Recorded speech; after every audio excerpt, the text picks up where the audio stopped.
नमस्कार, मैं हेमंत बघेल आप सभी का बहुत बहुत स्वागत करता हूं अपने इस YouTube चैनल में। हम जो है गवर्नर जनरलों के विषय में पढ़ रहे थे, जिसके अंतर्गत आज हम पढ़ने वाले हैं भारत के गवर्नर जनरल लॉर्ड डलहौजी के विषय में। लॉर्ड डलहौजी का जो कार्यकाल था 1848 से लेकर के 1856 तक, और इस 8 वर्ष के समय में ब्रिटिश ईस्ट इंडिया कंपनी के राज्य क्षेत्र में बहुत ज्यादा विस्तार देखने को मिलता है। इसके अलावा लॉर्ड डलहौजी का जो काल था वह सुधारों के लिए भी जाना जाता है, मतलब कि उसने बड़े ही निर्दयता पूर्वक भारत के राज्यों का ब्रिटिश ईस्ट इंडिया कंपनी के राज्य क्षेत्र में विलय किया, जिसके लिए उसकी भर्त्सना की जाती है, उसकी निंदा की जाती है, उसकी आलोचना की जाती है। लेकिन वही आलोचक लॉर्ड डलहौजी द्वारा किए गए सुधार कार्यों की प्रशंसा भी करते हैं। तो हम लोग देखेंगे लॉर्ड डलहौजी के विषय में, लेकिन टॉपिक थोड़ा सा बड़ा होगा, तो इसी कारण से मैंने इसको जो है 2 भागों में बांट दिया है। मतलब कि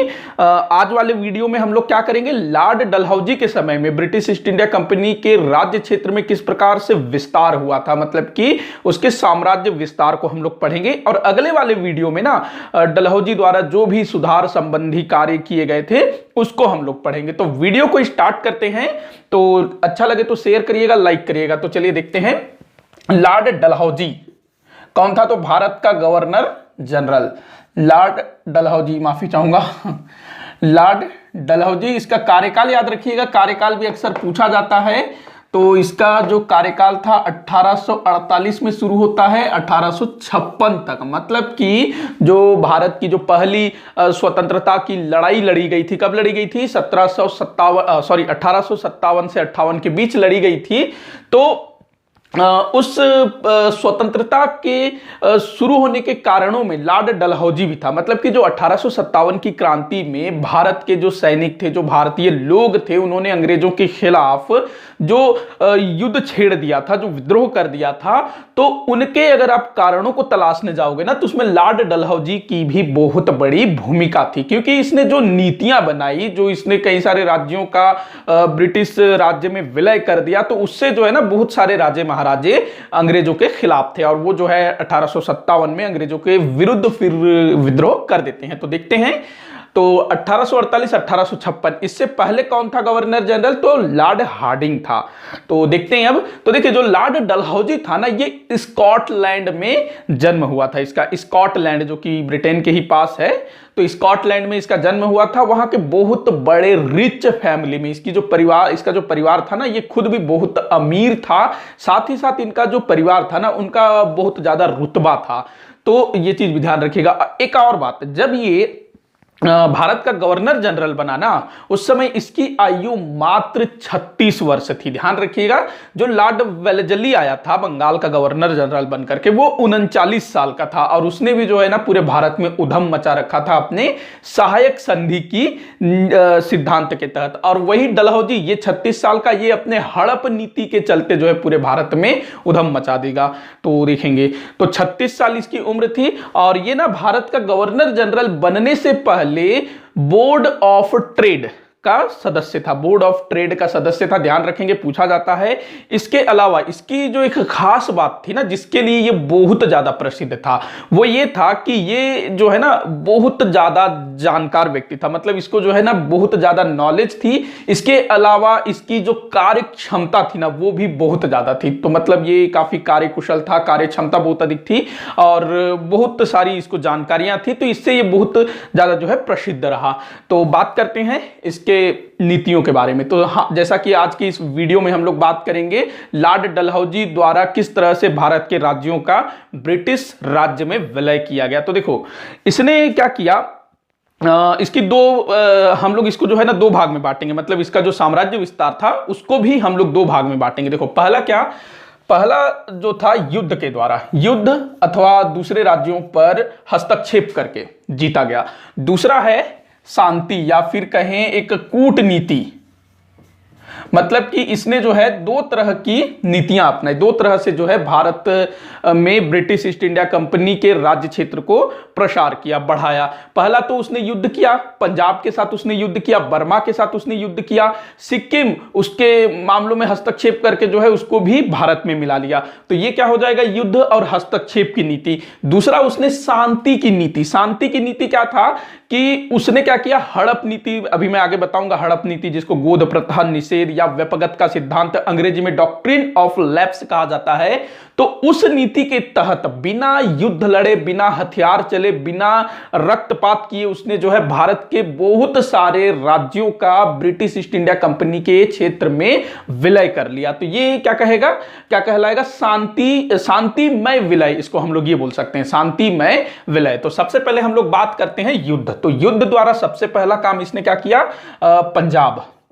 तो देखो पंजाब की जो स्थिति थी ना, मतलब बहुत बड़ा एरिया हुआ करता था पंजाब, जिसमें आज हमारे पास जो पंजाब है, उसके अलावा हिमाचल प्रदेश वाला भाग हो गया, आपका कश्मीर हो गया, पाकिस्तान का बहुत बड़ा एरिया, यहां तक कि जो पंजाब का जो शासक था ना महाराजा रणजीत सिंह, उसने अफगानिस्तान में जो काबुल वाबुल है ना, उन सब को भी इसने जीत लिया था। तो बहुत बड़ा एरिया था। महाराजा रणजीत सिंह का नाम याद रखेंगे। वैसे मैं जो पूरा जो पंजाब है, महाराजा रणजीत सिंह हैं, उन पर डिटेल में वीडियो लेकर के आऊंगा डलहौजी के बाद। तो क्या होता है, 1739 में महाराजा रणजीत सिंह की डेथ हो जाती है और उनकी जैसे ही मृत्यु हो जाती है, पंजाब की हालत खराब हो जाती है। अंग्रेज जो है पंजाब में घुसना शुरू कर देते हैं। हालांकि पहले भी वो जाते थे व्यापार आदि के लिए, लेकिन अब जो है इनका हस्तक्षेप काफी बढ़ जाता है। और हम लोगों ने पिछला जो हम लोगों ने गवर्नर जनरल देखा था लॉर्ड हार्डिंग, तो उसके टाइम पर अंग्रेजों और सिखों के बीच युद्ध होता है, जिसको हम लोग प्रथम आंग्ल सिख युद्ध के नाम से जानते हैं, 1845 से 1846 के बीच। और उस युद्ध में जो सिख हैं उनकी हार होती है। हालांकि जो पंजाब का ब्रिटिश क्षेत्र में विलय नहीं होता है, अब उस कार्य को ना लॉर्ड डलहौजी पूरा करता है। तो इसके समय में तो 1848 के अंतिम महीनों में ये लोग जो है अंग्रेज जो हैं पंजाब में दाखिल होते हैं और ये जो युद्ध लड़ा गया था 1849 में लड़ा गया था। तो जो द्वितीय आंग्ल सिख युद्ध था वो कब लड़ा गया था, 1849 में। ध्यान रखेंगे, कई सारे पुस्तकों में मैंने देखा था 1848-49। ये क्या होता है, नवंबर 1848 में जो अंग्रेजी सेना है वो पंजाब की ओर कूच करती है, जो सतलज नदी वदी पार करके। तो इसी कारण से शायद 48-49 देता है। बाकी जो पहला आंग्ल सिख युद्ध था वो 1845 से 1846 के बीच, दूसरा वाला 1849। इसको हम लोग डिटेल में नहीं देखेंगे, मतलब क्या क्या घटनाएं घटित हुई थी, क्योंकि इसके और भी हमको युद्धों को पढ़ना है। अलग से हम लोग डिटेल देखेंगे जब सिखों के बारे में पढ़ेंगे। तो 4 प्रमुख युद्ध लड़े गए थे, उसके नाम आप लोगों को याद रखना है। तो पहला युद्ध है रामनगर, रामनगर याद रखेंगे। दूसरा है मुल्तान। उसके बाद चिलियान वाला, ये काफी बार पूछा गया है, चिलियान वाला युद्ध, चिलियान वाला। सबके आगे ना आप लोग युद्ध जोड़ देंगे। उसके बाद एक आता है गुजरात। ये जो गुजरात है ना, अपना जो नरेंद्र मोदी वाला गुजरात नहीं, महात्मा गांधी वाला गुजरात नहीं, जो गुजरात है ना, आज जो पाकिस्तान के पास जो पंजाब है, वहां पर एक स्थान का नाम है गुजरात, जो पहले पंजाब प्रांत के अंतर्गत आता था, अभी जो है वो कहां पर है, पाकिस्तान के अंतर्गत आता है। तो गुजरात एक स्थान का नाम है जो कि पंजाब में है और वर्तमान समय में उसकी स्थिति क्या है, तो पाकिस्तान में। तो इसमें आप लोग कंफ्यूज मत होइएगा। रामनगर, मुल्तान, चिलियानवाला और गुजरात, यहां पर भयंकर लड़ाई होती है। अंतिम लड़ाई बताया जाता है गुजरात में होती है और निर्णायक सिद्ध होती है। जो सिख होते हैं वो पूरी तरह से हथियार डाल देते हैं और पूरा का पूरा जो सिख साम्राज्य है उसको ब्रिटिश ईस्ट इंडिया कंपनी के क्षेत्र में मिला लिया जाता है। तो ये बहुत बड़ा एरिया था। अगर आप लोग नक्शे में भी देखोगे तो पूरा का पूरा जो पंजाब है, हमारे यहाँ का हिमाचल प्रदेश हो गया, आपका जो कश्मीर हो गया, इसके अलावा जो पाकिस्तान का जो पंजाब है, उधर का जो पूरा पश्चिम वाला जो भाग है ना, उत्तर पश्चिम सीमा प्रांत, अफगानिस्तान के कुछ क्षेत्र, काबुल वगैरह, हालांकि वो बाद में फिर अफगानिस्तान में चले गए, लेकिन पाकिस्तान का भी बहुत बड़ा एरिया। तो ये जो है अंग्रेजों के सीधे सीधे नियंत्रण में आ जाता है और फिर यहीं से बाद में फिर पंजाब प्रांत की स्थापना होती है। तो इस तरह से पंजाब का विलय युद्ध के द्वारा ब्रिटिश ईस्ट इंडिया कंपनी में हुआ। इसके बाद दूसरे नंबर पर आएगा आपका बर्मा। देखो, इससे पहले जो है आंग्ल बर्मा युद्ध पहले भी लड़ा जा चुका है। आंग्ल बर्मा युद्ध लॉर्ड एमहर्स्ट के समय में, और उस समय भी अंग्रेजों की स्थिति अच्छी थी बर्मा वाले मामले में। अब क्या होता है, जो लॉर्ड डलहौजी था ये ना बिल्कुल साम्राज्यवादी प्रवृत्ति का था। मतलब ना, जो भी राज्य आप अगर जीत सकते हो किसी भी तरह से, चाहे वो युद्ध के जरिए, हस्तक्षेप के जरिए, या फिर जो दूसरा वाला हम नीति देखेंगे जो व्यपगत का सिद्धांत है, हड़प नीति, मतलब किसी भी तरह से अगर किसी राज्य को आप हड़प सकते हो, ब्रिटिश साम्राज्य में मिला सकते हो, मिला लो। जबकि पहले के जो गवर्नर जनरल थे ना, वो कई बार टाल भी जाते थे, चलो ठीक है यार छोड़ो इस टाइप से। लेकिन इसको जब कभी भी मौका मिला, जिस भी राज्य को हड़पने का, जीतने का, उस मौके को इसने छोड़ा नहीं, जाने नहीं दिया। तो बर्मा के साथ भी अंग्रेजों का पहले एक युद्ध हो चुका था, और बर्मा के साथ इनका व्यापार चलता था। जो अंग्रेज व्यापारी थे वो बर्मा में जाकर के व्यापार करते थे, और बहुत सारे अंग्रेज व्यापारी वहां पर बस भी गए थे।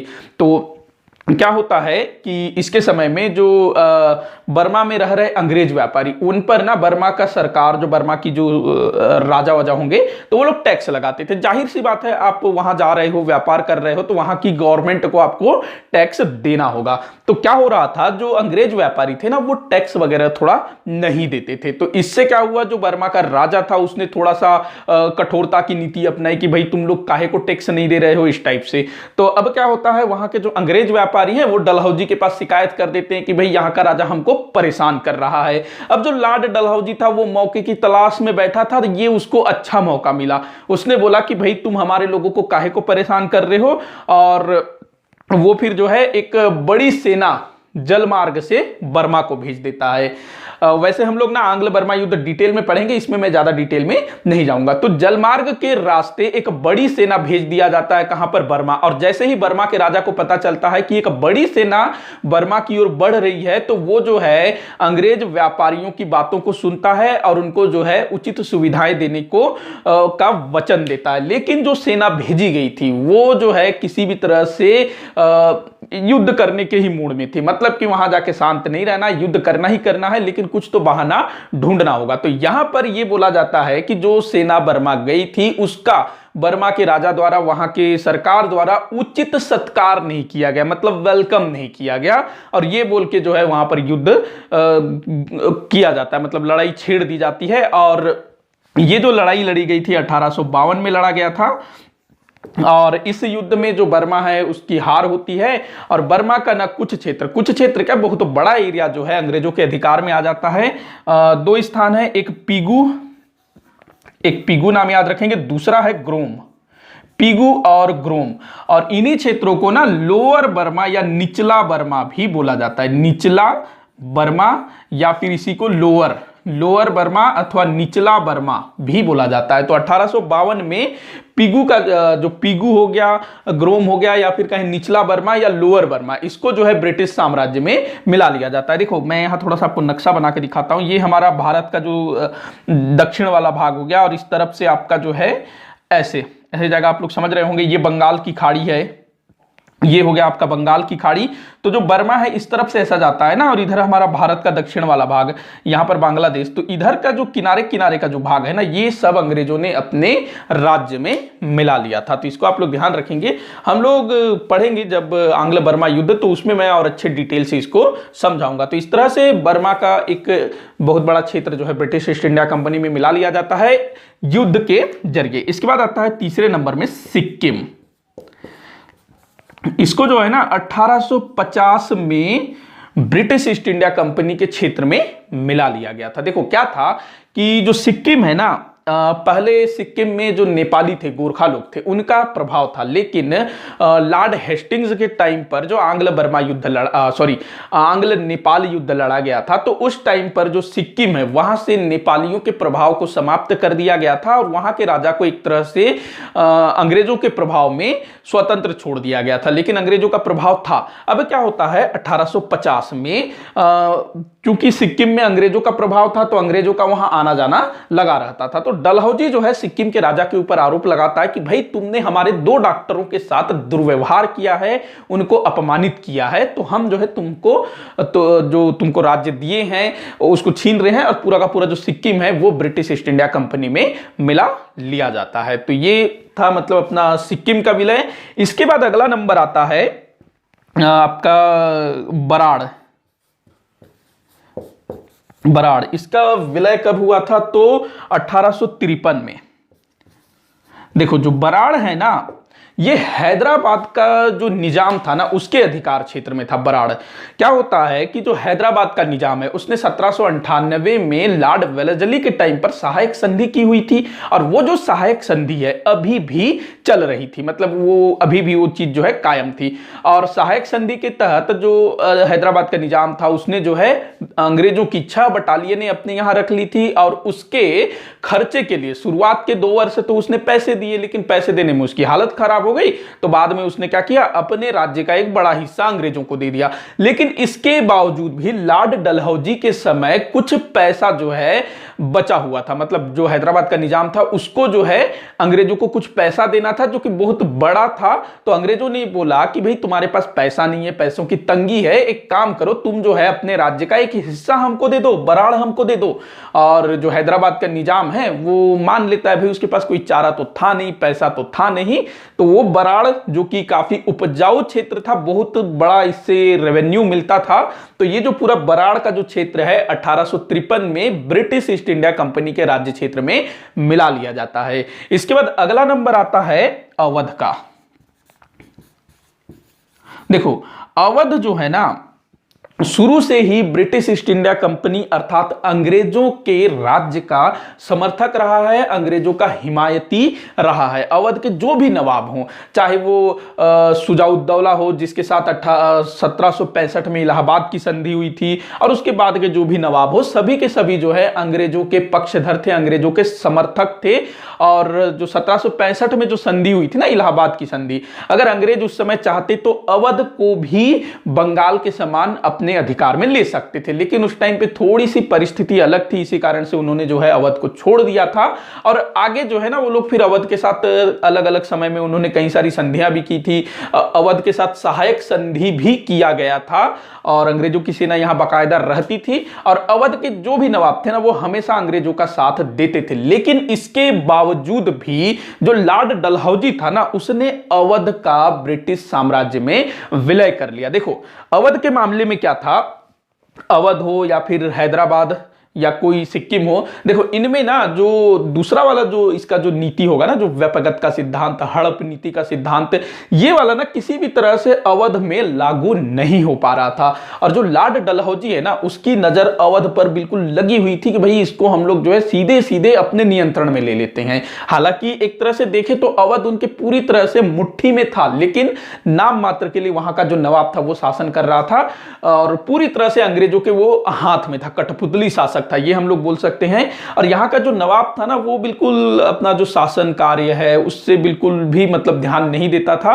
क्योंकि जो अंग्रेज थे उसको ऐसा बना दिए थे। अब लॉर्ड डलहौजी मतलब सोच ही रहा था कि भाई क्या बहाना बनाया जाए, तो उसी समय उसको सूझता है कि इसके ऊपर हम लोग कुशासन का आरोप लगा देते हैं। क्यों कुशासन? मतलब ये जो है अपना जो शासन है ढंग से नहीं कर पा रहा है, अपनी प्रजा का ध्यान नहीं रख रहा है, जो भी शासन प्रशासनिक कार्य है उसमें ध्यान नहीं दे रहा है, ये आरोप लगा करके वहां के जो नवाब है उसको हटा देते हैं, पूरे अवध को अपने में मिला लेते हैं। अब देखिए यहां का जो शासक था, नवाब था, वो कुशासन मतलब वो जो है शासन व्यवस्था में ध्यान नहीं दे रहा था, लेकिन उसके लिए भी ना अंग्रेज ही जिम्मेदार थे, क्योंकि अंग्रेज ऐसा उसको बना दिए थे। तो इसको ना कुशासन का आरोप लगा दिया जाता है। और 1856 में जो अवध के जो नवाब होते हैं, आखिरी नवाब वाजिद अली शाह, ये भी आप लोग ध्यान रखेंगे, वाजिद अली शाह। वैसे मैं कोशिश करूंगा अवध के ऊपर ना एक अलग से डिटेल वीडियो बनाऊं, क्योंकि बीच बीच में काफी सारी संधियां हुई थी, उनको भी जानना जरूरी है। तो 1856 में वाजिद अली शाह ये अवध के नवाब थे, तो इनको जो है बेदखल कर दिया जाता है, और पूरा का पूरा जो अवध है 1856 में ब्रिटिश ईस्ट इंडिया कंपनी के क्षेत्र में मिला लिया जाता है। तो ये कितने हो गए आपके 5 राज्य हुए ना, एक आपका पंजाब हो गया, दूसरा बर्मा हो गया, तीसरा आपका सिक्किम हो गया, चौथा हो गया बराड़ और पांचवा हो गया आपका अवध। तो ये 5 राज्यों का युद्ध या फिर इनके मामलों में हस्तक्षेप करके या फिर कूटनीति पूर्वक इनको जो है ब्रिटिश क्षेत्र में मिला लिया गया। अच्छा, कभी भी आपसे पूछा जाए ना, जैसे कि दूसरा जो हम लोग पढ़ेंगे शांतिमय विलय, मतलब कि उसकी जो हड़प नीति के तहत, तो ये जितने भी राज्य थे ना, ये जो गोध प्रथा निषेध या हड़प नीति के तहत इनका विलय नहीं हुआ था। ये चीज आप लोग स्पेशल ध्यान में रखेंगे। पंजाब को जो है द्वितीय आंग्ल सिख युद्ध के बाद मिला लिया गया था, उस बाद बर्मा के साथ लड़ाई लड़ी गई, सिक्किम में 2 डॉक्टरों का दुर्व्यवहार का आरोप लगा करके उसको जो है ब्रिटिश साम्राज्य में मिला लिया गया। बराड़ जो हैदराबाद का निजाम था, उसने सैन्य खर्च के बदले में बराड़ का क्षेत्र अंग्रेजों को दे दिया, और जो अवध था इस पर कुशासन का आरोप लगा करके ब्रिटिश साम्राज्य में मिला लिया गया था। कई बार पूछा गया है कि किस राज्य को डलहौजी ने कुशासन का आरोप लगा करके ब्रिटिश साम्राज्य में मिला लिया था, तो ध्यान रखिएगा। अब हम लोग आते हैं जो हड़प नीति या फिर कहें जो शांतिमय विलय है, उसको हम लोग देख लेते हैं। हड़प नीति क्या थी और इस हड़प नीति के तहत किन राज्यों का ब्रिटिश ईस्ट इंडिया कंपनी के राज्य क्षेत्र में विलय किया गया, तो देखते हैं अब। तो देखिए, इसका जो हड़प नीति था ना, सिंपल ये था कि किसी भी राजा, मतलब कि ऐसे राज्य जो कि ब्रिटिश ईस्ट इंडिया कंपनी के प्रभाव क्षेत्र में हो और वहां का राजा मर जाता है और उसके कोई संतान नहीं होते हैं, तो उस राज्य को ना ब्रिटिश साम्राज्य में मिला लिया जाएगा। तो ये सिंपल वर्ड में, तो इसको थोड़ा अच्छे से समझते हैं। वेपगत का सिद्धांत कई बार पूछा गया है। वेपगत का सिद्धांत किसका है, तो लॉर्ड डलहौजी, और इसी को बोलेंगे हड़प नीति, और इसी को बोलेंगे गोध प्रथा निषेध, गोध प्रथा निषेध। और क्या बोलेंगे इसके अलावा, इसी को बोला जाएगा आपका डॉक्ट्रिन ऑफ लैप्स, अंग्रेजी में डॉक्ट्रिन ऑफ लैप्स, वेपगत का सिद्धांत, हड़प नीति, गोध प्रथा निषेध। तो देखिए क्या था कि जो लॉर्ड डलहौजी था, इसके हिसाब से भारत में 3 प्रकार के राज्य थे। किसके हिसाब से, लॉर्ड डलहौजी के हिसाब से।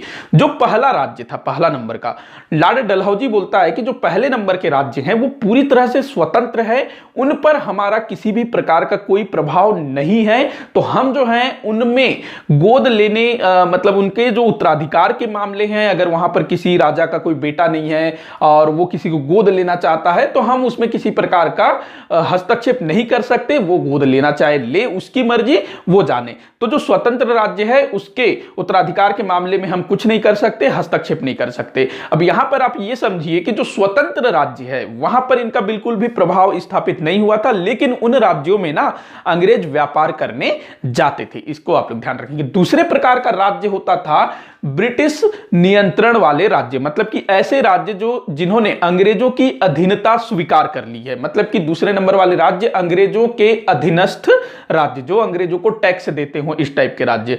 तो इस टाइप के जो राज्य थे ना, वो खुद को मुगलों के उत्तराधिकारी मानते थे, जैसे कि मराठे हो गए या फिर आपका जो अवध हो गया, हाँ हैदराबाद हो गया, ये सब। तो इस टाइप के जो राज्य थे वो उत्तराधिकारी वाले राज्य थे, जो खुद को मुगलों के उत्तराधिकारी मानते थे। तो लॉर्ड डलहौजी बोलता है कि इस टाइप के जो राज्य हैं उनको, अगर उनके राजा का कोई संतान नहीं होता है या फिर मर जाता है उसका संतान, तो ऐसा जो राजा है वो अपने किसी मतलब दत्तक पुत्र गोद ले सकता है, मतलब कि किसी बच्चे को वो गोद ले सकता है, वो हमसे बाकायदा परमिशन मांगे, हम उसको अनुमति दे सकते हैं, ये बोलता है। तो दूसरे प्रकार का राज्य अंग्रेजों के अधीनस्थ राज्य। तीसरे प्रकार का राज्य बोला कि ऐसे राज्य जो पूरी तरह से हमारे ऊपर आश्रित हों, हमारे द्वारा उसको स्थापित किया गया हो, ऐसे राज्यों को बिल्कुल भी गोद लेने का अधिकार नहीं है। तो 3 प्रकार के राज्य, पहला स्वतंत्र राज्य, दूसरा ब्रिटिश अधीनस्थ राज्य, तीसरा अंग्रेजों पर पूर्णतः आश्रित राज्य। तो जो तीसरा राज्य है उसको बिल्कुल भी गोद लेने का अधिकार नहीं था। अगर वहां के राजा की डेथ हो जाती है तो सीधे उस राज्य को ब्रिटिश साम्राज्य में मिला लिया जाएगा। जो दूसरे प्रकार का राज्य था, जो अंग्रेजों के अधीनस्थ राज्य थे, वो गोद ले सकते, लेकिन उसके लिए हमको पूछना पड़ेगा, अंग्रेजों को पूछना पड़ेगा, बाकायदा उसके लिए आपको आवेदन देना पड़ेगा, एप्लीकेशन देना पड़ेगा, हम लोग जो है अनुमति देंगे। और जो पहले प्रकार का राज्य था स्वतंत्र राज्य, उसके उत्तराधिकार के मामले में हम कुछ नहीं कर सकते। ये बोला किसने, लॉर्ड डलहौजी ने। अब देखो ये हड़प नीति या व्यपगत का सिद्धांत ये मतलब आया कैसे? तो देखो क्या होता था ना उस समय, ये मतलब उस समय ही नहीं, हमेशा ही चला आता रहा है हमारे भारत में और दूसरी तरफ भी होता होगा। तो क्या होता था कि अगर कोई राजा मान लो किसी भी कारणवश निसंतान है, उसकी कोई पुत्र नहीं है, उसका कोई उत्तराधिकारी नहीं है, ऐसे में प्राचीन समय से ही हमारे भारत में ये प्रथा रही है कि वो जो है किसी बालक को, चाहे वो उसका रिश्तेदार हो या कोई भी हो, बस उसके वर्ण का होना चाहिए, मतलब क्षत्रिय वत्रिय होना चाहिए, तो उसको जो है वो गोद ले सकता है। और प्राचीन समय में तो बाकायदा, प्राचीन क्या मध्यकालीन भारत में भी बाकायदा गोद लेने की जो प्रथा थी उसको उत्सव के समान बनाया जाता था। आसपास के राजाओं को भी आमंत्रित किया जाता था, बड़े धूमधाम से उसके जो भी संस्कार हैं, रीति रिवाज हैं, उन सबको फॉलो किया जाता था। उत्सव की तरह गोद लेने की प्रथा को मनाया जाता था। तो ये कोई नई चीज नहीं थी। तो जो लॉर्ड डलहौजी आया तो उसने देखा कि भाई जो राजे महाराजे हैं, अगर किसी के संतान नहीं है तो वो लोग जो है दूसरे बच्चे को गोद ले रहे हैं और वो फिर जो है अगला उत्तराधिकारी, अगला राजा बन रहा है। देखो मुगलों के टाइम पर या फिर मराठों के समय में भी इस टाइप का चीज होता था। जब मान लो कि मुगलों के टाइम पर उनके अधीनस्थ कोई राजा वो मर जाता है, लेकिन उसका कोई उत्तराधिकारी नहीं था, कोई पुत्र नहीं था, उसने किसी बच्चे को गोद ले रखा था, तो वो भी राजा बन जाता था। और वो क्या करता था, मुगलों को नजराना दे देता था कि भाई मैं जो है अपने पिता का, जिसने मुझे गोद लिया था तो उत्तराधिकारी मुझे बनाया था, तो ठीक है, मुगल उसको मान लेते थे। लेकिन लॉर्ड डलहौजी ने इस प्रथा को बिल्कुल बैन कर दिया कि अगर किसी को गोद लेना है, बच्चा बच्चा नहीं हो रहा है, गोद लेना है तो हमसे पूछना होगा, हम परमिशन दे देंगे, टेंशन मत लो, इस टाइप का बोला। लेकिन वो किसी को परमिशन देता नहीं था। तो कैसे इसको लागू किया गया उसको हम लोग देखते हैं। तो देखो इस समय ना लॉर्ड डलहौजी के समय बहुत सारे राज्यों के राजा ऐसे थे जिनके कोई पुत्र नहीं थे। अब जब ये वाला जो व्यपगत का सिद्धांत जब लागू किया गया कि भाई आप लोग निसंतान हो, आपको बच्चा नहीं हो रहा है, तो आपको जो है अगर किसी बच्चे को गोद लेना है, किसी को दत्तक पुत्र बनाना है, तो ब्रिटिश ईस्ट इंडिया कंपनी से परमिशन लेना होगा, एप्लीकेशन देना होगा, आवेदन देना होगा। तो अब जो है इन राजाओं का मतलब एक तरह से माथा ठनक गया कि भाई ये है क्या। और जो निसंतान थे ना राजे महाराजे, तो उन्होंने ठीक है भी हम मान लेते हैं क्योंकि आपके ऊपर मतलब आपके अधीनस्थ हैं। तो कई सारे राजा महाराजाओं ने बाकायदा आवेदन किया भी कि हमारे बच्चे नहीं हैं तो हमको जो है परमिशन दो गोद लेने की, लेकिन ये ना देता नहीं था। और इस बीच अगर कोई गोद ले ले किसी बच्चे को गोद ले ले, बाकायदा उसका उत्सव मनाए, गोद लेने का उत्सव, और इस बीच राजा की डेथ हो जाए और जो बच्चा है उसको फिर अगला उत्तराधिकारी घोषित कर दे, तो ये फिर उसको उत्तराधिकारी नहीं मानता था कि भाई तुमने हमसे परमिशन नहीं लिया। जबकि उस राजा ने इसके पास तो आवेदन भेजा था, इसने तो देखा नहीं, जानबूझ करके ऐसा किया जाता था। अब हम लोग देख लेते हैं कि व्यपगत के सिद्धांत के अंतर्गत कौन कौन से राज्यों का ब्रिटिश ईस्ट इंडिया कंपनी में विलय किया गया। तो जो सबसे पहला राज्य था वो था सातारा। कई सारे बच्चे बाद में कमेंट करते हैं कि सर सातारा होता है, तो आप लोग बताइएगा कि सातारा होता है कि सतारा होता है। तो सातारा, इसको ना 1848 में ब्रिटिश ईस्ट इंडिया कंपनी में मिला लिया गया। देखो जो सातारा है ना, ये जो छत्रपति शिवाजी महाराज के जो वंशज थे उनकी राजधानी थी। जो छत्रपति शिवाजी महाराज के जो बेटे थे ना छत्रपति राजाराम, उन्होंने सातारा को अपनी राजधानी बनाई थी, क्योंकि जो छत्रपति शिवाजी महाराज थे उनकी जो राजधानी थी रायगढ़, उस पर औरंगजेब ने अधिकार कर लिया था। तो सातारा इनकी राजधानी थी। और जब तृतीय आंग्ल मराठा युद्ध लड़ा जाता है और मराठे पूरी तरह से मतलब घुटने टेक देते हैं, मतलब कि मराठों की शक्ति का पतन हो जाता है, तो इस समय में जो लॉर्ड हेस्टिंग्स था उस समय 1818 में, तो वो जो है मराठों को संतुष्ट करने के लिए जो मराठा छत्रपति शिवाजी महाराज के जो वंशज होते हैं, तो उनको जो है ना सातारा सौंप देता है। हालांकि यहां पर वो लोग थे पहले से भी, लेकिन हेस्टिंग्स चाहता तो सातारा का पूरी तरह से विलय कर सकता था, लेकिन वो ऐसा नहीं करता है। और जो सातारा है वहां पर छत्रपति शिवाजी महाराज के एक वंशज प्रताप सिंह, उसको जो है सातारा का शासक बना दिया जाता है। कब? 1818 में, ध्यान रखेंगे। और इसको बाकायदा वहां शासन करने की अनुमति दी जाती है और लगातार सातारा में ब्रिटिश ईस्ट इंडिया कंपनी का हस्तक्षेप जारी रहता है। तो 1848 की स्थिति में सातारा के शासक कौन थे? अप्पा साहिब, आधा प आएगा, अप्पा साहिब। तो 1848 की स्थिति में जो अप्पा साहिब थे ये निसंतान थे, इनके कोई बालक वालक नहीं थे जो कि इनके बाद सातारा का शासक बन सके। तो जो अप्पा साहिब था, इन्होंने ब्रिटिश ईस्ट इंडिया कंपनी की बिना अनुमति से एक बच्चे को गोद ले लिया था और उसको अपना उत्तराधिकारी घोषित कर दिया था। लेकिन 1848 में इनकी डेथ हो जाती है और जब उस बच्चे को उत्तराधिकारी बनाया जाता है तो यहां पर फिर लॉर्ड डलहौजी एंट्री लेता है कि भाई आपने जो है हमसे बिना पूछे बच्चे को गोद कैसे ले लिया, इसको उत्तराधिकारी कैसे बना दिया, तो हम जो है इसको जो है सतारा का उत्तराधिकारी नहीं मानते। आपने जो है हमारा जो व्यपगत का सिद्धांत है उसका उल्लंघन किया, हमको पूछे बिना आपने बच्चे को गोद ले लिया। तो ये बोल करके पूरा का पूरा जो सतारा है उसको जो है ब्रिटिश ईस्ट इंडिया कंपनी में मिला लिया गया। तो अप्पा साहिब ध्यान रखेंगे। एक चीज आप लोग ध्यान रखिएगा, ये जो है ना मतलब परमिशन ये लोग लेते रहे होंगे, आवेदन ये लोग देते रहे होंगे, लेकिन जो अंग्रेज है ना उसको सुनते नहीं रहे होंगे, देखते नहीं रहे होंगे। और जो राजे महाराजे हैं वो लोग तंग आकर के कि भाई इतना दिन हो गया सुनवाई नहीं हो रहा है, तो वो लोग जो है बच्चे को गोद ले लेते होंगे। इसके बाद जो अगला राज्य आप लोग याद रखेंगे जैतपुर और संबलपुर। जैतपुर और संबलपुर बस नाम याद रखना है, इसमें राजा वाजा का आप लोगों को उतना ध्यान नहीं रखना है। बाकी आप जो सातारा है वहां पर राजा का नाम याद रखेंगे अप्पा साहिब। जैतपुर और संबलपुर, तो इन दोनों रियासतों को ना 1849 में इसी गोद प्रथा निषेध कानून के तहत ब्रिटिश ईस्ट इंडिया कंपनी में मिला लिया जाता है। मतलब इनके भी कोई बालक वालक नहीं थे, उत्तराधिकारी नहीं थे और इन्होंने भी मतलब गोद लेने की कोशिश की होगी, इनको भी परमिशन नहीं दिया गया होगा और इसी स्थिति में इनकी डेथ हो जाती है। तो इनके पूरे राज्य को भी ब्रिटिश ईस्ट इंडिया कंपनी में शामिल कर लिया जाता है। अगला जो राज्य था वो था बघाट। बघाट, इसका भी आपको बस नाम याद रखना है। 1850 में बघाट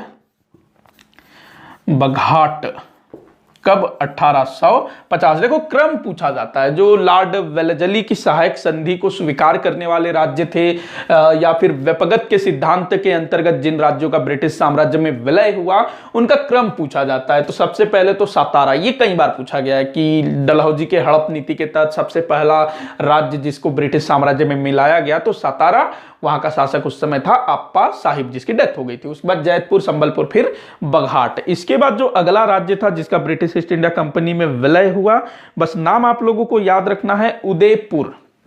क्या नाम था अगला? मैं इस तरफ लिख देता हूं, उदयपुर। इसमें भी वही सेम कंडीशन, राजा के कोई पुत्र नहीं थे और उसी अवस्था में उसकी डेथ हो गई। इसके बाद जो अगला राज्य है जो काफी इंपॉर्टेंट है, झांसी। यहां से क्वेश्चन पूछा जाता है। मैं कोशिश करूंगा जो झांसी की जो रियासत थी या फिर जो झांसी राज्य था उसके ऊपर अलग से वीडियो बनाऊं। वैसे तो रानी लक्ष्मीबाई जी के ऊपर मतलब रानी लक्ष्मीबाई, सॉरी मेरा जो जुबान फिसल रहा है, तो रानी ऊपर अलग से वीडियो बनाना ही है, तो मैं उसमें जो है झांसी के बारे में बताऊंगा। तो जो झांसी है इसको 1853 में इसी व्यपगत के सिद्धांत के उल्लंघन के तहत ब्रिटिश साम्राज्य में मिला लिया जाता है। देखो क्या था, जो झांसी है ना, किसी ने मुझे कमेंट किया था कि मुझे याद नहीं आ रहा है, लेकिन झांसी की रियासत के संबंध में कुछ कमेंट किया था।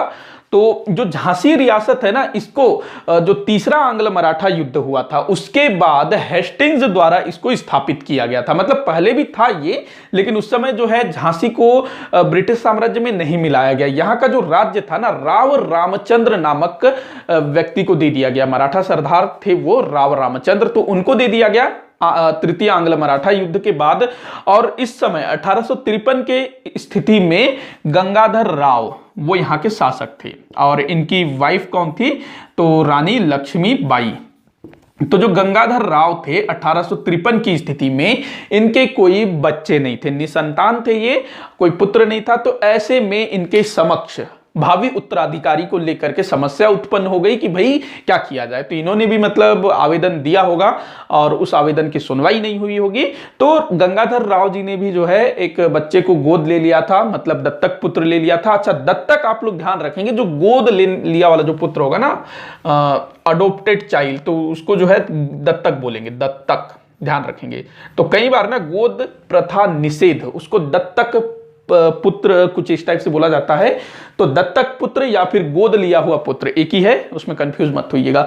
तो गंगाधर राव यहां मैंने क्या लिख दिया, माफी चाहूंगा, गंगावर राव हो गया। तो जो गंगाधर राव थे, इनकी डेथ हो जाती है 1853 में, और इनके द्वारा जो पुत्र गोद लिया गया था उसको जो है अंग्रेज उत्तराधिकारी मानने से इनकार कर देते हैं कि भाई हम जो है इसको उत्तराधिकारी नहीं मानते, और फिर झांसी का विलय कर दिया जाता है ब्रिटिश ईस्ट इंडिया कंपनी के राज्य क्षेत्र में। और बाद में फिर जो रानी लक्ष्मीबाई थी वो फिर अंग्रेजों के खिलाफ झंडा लेकर के खड़ी हो जाती है, हम लोग देखेंगे 1857 की क्रांति में। तो झांसी का भी इस प्रकार से विलय हो गया। अगला जो राज्य है जो बहुत बहुत ज्यादा इंपॉर्टेंट है और बहुत बड़ा राज्य था, मतलब इसके अधिकार में ना एक बहुत बड़ा एरिया आता था, नागपुर। नागपुर इसको 1854 में ब्रिटिश साम्राज्य में मिला लिया जाता है। यहां पर कौन शासन कर रहे थे? भोसले शासक शासन कर रहे थे। बस भोसले आप लोग याद रखिए, उतना काफी है। बाकी आपको कौन शासक था वो उतना इंपॉर्टेंट नहीं है, चाहे वो भोसले हो, चाहे वो आपका सिंधिया हो, चाहे होलकर हो, चाहे आपका निजाम हो, चाहे अवध का नवाब हो। इन मतलब शासक कौन था वो कभी नहीं पूछता है। कुछ एक केस में पूछेगा तो वो मैंने बताया भी होगा शायद, बाकी नाम जो है कभी नहीं पूछेगा। हैदराबाद का निजाम कौन था, बस निजाम आप लोगों को याद रखना है, या भोसले या होलकर।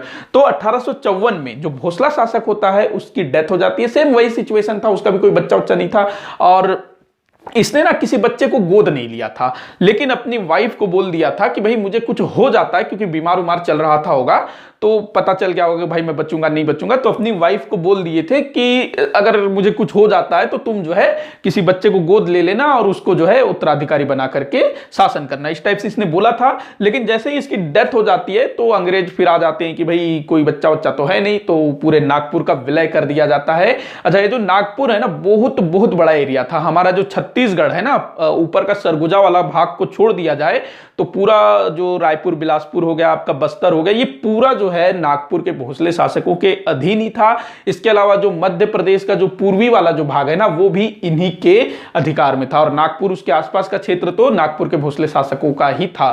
तो बहुत बड़ा एरिया था जो सीधे सीधे 1854 में ब्रिटिश ईस्ट इंडिया कंपनी के क्षेत्र में मिला लिया जाता है। एक और चीज ध्यान रखिएगा, यहां पर ना नागपुर को तो ब्रिटिश साम्राज्य में मिला लिया गया, लेकिन यहां पर ना डलहौजी ने बहुत ही मतलब एक घटिया टाइप का काम किया। वो ये था कि जो नागपुर का जो राजमहल था, भोसले की जो भी संपत्ति थी ना वो उस तक को लूटा गया। यहां तक कि जो रानियों के जो पर्सनल जो जेवर थे, जो उनके ज्वेलरी थे, वो सबको भी लूटा गया। जबकि ना दूसरे केस में जो शासक की व्यक्तिगत संपत्ति होती थी वो गोद लिए हुए पुत्र या फिर राजा के परिवार वालों को दी जाती थी। लेकिन नागपुर के मामले में ऐसा नहीं था, वहां पर काफी लूटपाट लूट खसोट की गई। तो इस तरह से लॉर्ड डलहौजी के व्यपगत के सिद्धांत के तहत इन राज्यों का ब्रिटिश ईस्ट इंडिया कंपनी के क्षेत्र में विलय किया गया। इनके नाम आप लोग ध्यान में रखेंगे। सबसे पहला राज्य सतारा था 1848 में, आखिर में जो है नागपुर 1854 में, जो कि भोसले शासक वहां थे।